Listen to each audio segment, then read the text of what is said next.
Sa darating na June 6, 2026 sa Aiski Sky Expo Japan, nakataya ang buong kinabukasan ni John Dariel Cuadro-Alas Casimero sa pagharap niya sa delikadong Meksikano na si Luis Pantera Neri.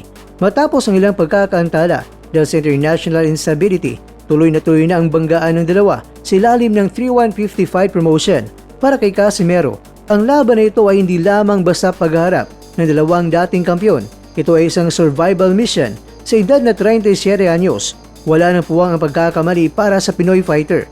Ang June 6 card ay isa sa pinakamalakas na show ngayong summer sa Japan at ang pagkapanalo rito ang tanging susi para muling mapabilang si Casimero sa listahan ng mga elite contenders sa Super Bantamweight Division.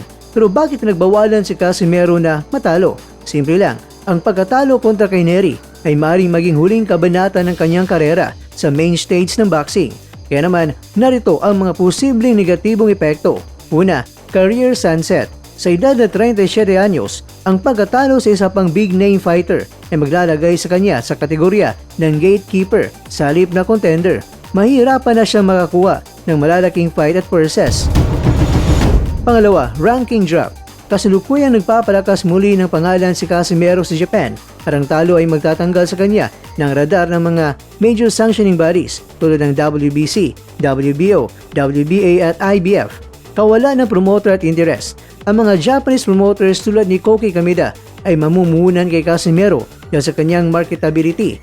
Kung wala ng aura of invincibility at knockout power, baka bumitaw na ang mga sponsors at promoters sa kanya. Sa kabilang banda naman mga kwento, kung malusutan ni Casimero ang Pantera ng Mexico, isang napakalaking pinto ang magbubukas sa kanya ang laban kay Junto Nakatani. Bakit ito naging posible? Una, ang koneksyon sa Japan. Dahil sa Japan gaganapin ang Casimero Neri at doon din nakabase ang karamihan sa mga laban ni Casimero nitong huli. Mas madali ang negosasyon para sa isang mega fight kontra yan kay Junto Nakatani kung papalag lang si Nakatani. Pangalawa, top rank at pound-for-pound status. Si Nakatani ay tinuturing na isa sa mga susunod na pound-for-pound kings. Kaya kung matalo ni Casimero itong si Neri, ito ay magsisilbing matinding statement ni Casimero na siya pa rin ang pinakamalaking banta sa mga Japanese warriors. Pangatlo, the Inoue alternative.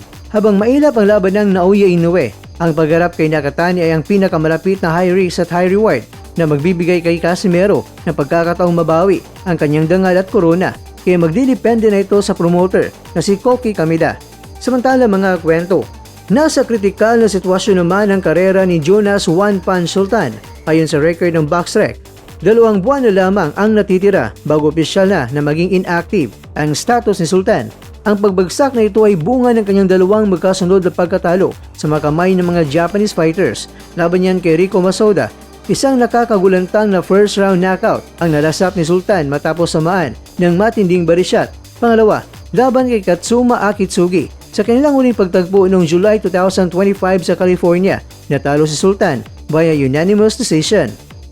Mga kakwento, kung hindi makakakuha ng laban si Sultan bago matapos ang July 2026, maging inactive na siya sa BoxRec. Kaya kailangan ni Sultan ng isang bounce back win sa lalong madaling panahon upang mapanatili ang kanyang pangarap na muling makalaban para sa isang world title. May mga tao pa naman na mahilig bumanat sa ibang bakura na boxer na inactive na raw ang status pero sarili nilang boksingero ay parang nakaligtaan nila ito. Sa bawat suntok may pangarap, sa bawat... Mga kakwento, hanggang dito na lang muna ang ating kwentuhan. Huwag kalimutan na mag-like, share at subscribe.